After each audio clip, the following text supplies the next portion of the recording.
அனைவருக்கும் வணக்கம். Welcome to Saro's kitchen. இன்றைக்கி நம்ம பார்க்க போகிறது பேச்சுலர் பிகினர்ஸ் எல்லாம் செய்யக்கூடிய ஒரு மீன் குழம்பு. இந்த மீனை நம்ம வாங்கிட்டு வந்துட்டு நல்லா இப்படி கழுவி சுத்தம் பண்ணி எடுத்து வச்சுக்கிறணும். இதில் செதில்கள் இருந்தால் கூட கத்திட்டு இப்படி செஞ்சோம்னா செதில்கள்லாம் போயிடும். நல்லா மஞ்சத்தூள் போட்டு உப்பு போட்டு கழுவி எடுத்து வச்சுருக்கேன் இந்த மீனை. இது 1/2 கிலோ மீன். இன்றைக்கி நான் குழம்பு தான் செஞ்சு காமிக்க போகிறேன். தேவையான பொருட்கள் பார்த்துடலாம். வீட்டில் இருக்கக்கூடிய பொருட்களை வச்சு தான் இப்போ நம்ம மீன் குழம்பு செய்ய போகிறோம். எந்த ஒரு மசாலாவும் நம்ம அரைக்க போகிறதில்ல. இதுக்கு சீரகம் 1 டீஸ்பூன், மஞ்சத்தூள் 1/2 டீஸ்பூன், மல்லித்தூள் 2 டீஸ்பூன் சேர்த்துக்கோங்க. குழம்பு மிளகாய்த்தூள் உங்கள் தேவைக்கு ஏற்ப காரத்துக்கு ஏற்ற மாதிரி சேர்த்துக்கோங்க. ஒரு எலுமிச்சம்பழ அளவுக்கு புளியும் இந்த மிளகாயும் உப்பும் பேலன்ஸ் ஆகணும். அப்படி ஆச்சுன்னா தான் குழம்பு ரொம்ப டேஸ்ட்டாக இருக்கும். கல்லுப்பு, அயோடைஸ்டு கல்லுப்பு. இதை விட மீன் குழம்பு ரொம்ப சிம்பிளாக செய்ய முடியாது. இதுதான் ரொம்ப சிம்பிளாக செய்யக்கூடிய மீன் குழம்பு. இங்கே பாருங்கள், இஞ்சி 1 துண்டு கட் பண்ணி வச்சுருக்கேன். 10 பூண்டு பல்ல கட் பண்ணி வச்சுருக்கேன். மாங்காய் உங்கள் இஷ்டத்துக்கு 2 பீஸோ 3 பீஸோ, அது புளிப்பு எப்படி இருக்கோ அது மாதிரி போட்டுக்கோங்க. 2 தக்காளி, ஒரு 10 சின்ன வெங்காயம், ஒரு பெரிய வெங்காயம்.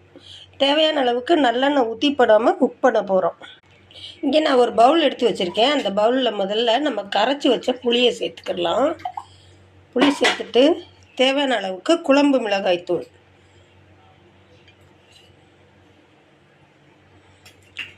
இந்த மஞ்சத்தூள் சேர்த்துடலாம். சீரகத்தூள் சேர்த்துருவோம். அதுக்கு அடுத்தது மல்லித்தூள், ஒரு 2 டீஸ்பூன் மல்லித்தூள் சேர்த்துக்கலாம். அதுக்கப்புறம் உப்பு தேவையான அளவுக்கு சேர்த்துட்டு இதில் தண்ணி ஊற்றி டைலூட் பண்ணிக்கலாம். உங்களுக்கு எந்த அளவுக்கு குழம்பு தேவையோ அந்த அளவுக்கு இப்போவே நீங்கள் தண்ணி ஊற்றி நல்லா கரைச்சி வச்சுருங்க. இதை ஓரமாக இருக்கட்டும். கடாயை அடுப்பில் வச்சுட்டு ஒரு 4 டீஸ்பூன் நல்லெண்ணெய் விடுறேன். எண்ணெய் காயிடும். இப்போ எண்ணெய் சூடாயிருச்சு. கடுகு சேர்த்துருவோம். கடுகு சேர்த்துட்டு இஞ்சி பூண்டு கட் பண்ணி வச்சு இஞ்சி பூண்டு சேர்த்துருவோம். அது கூடவே வெங்காயத்தையும் சேர்த்து நல்லா வதக்கிக்கலாம். பூண்டு வெங்காயம் நல்லா ஒரு சேர வதங்கினதையும் தக்காளியை போட்டு நல்லா வதக்குங்க. சாஃப்டாகி வரட்டும். தக்காளி சாஃப்டாகிடுச்சு. நம்ம கரைச்சி வச்சுருக்க மசாலாவை இதில் சேர்த்து ஒரு 10 நிமிஷம் இதோட பச்சை வாசனை போகிற வரைக்கும் நல்லா கலந்து விட்டு கொதிக்க வை. குழம்பு நல்லா கொதித்து எண்ணெய் பிரிஞ்சு வந்ததையும் நம்ம மீனை உள்ளே சேர்த்துடலாம்.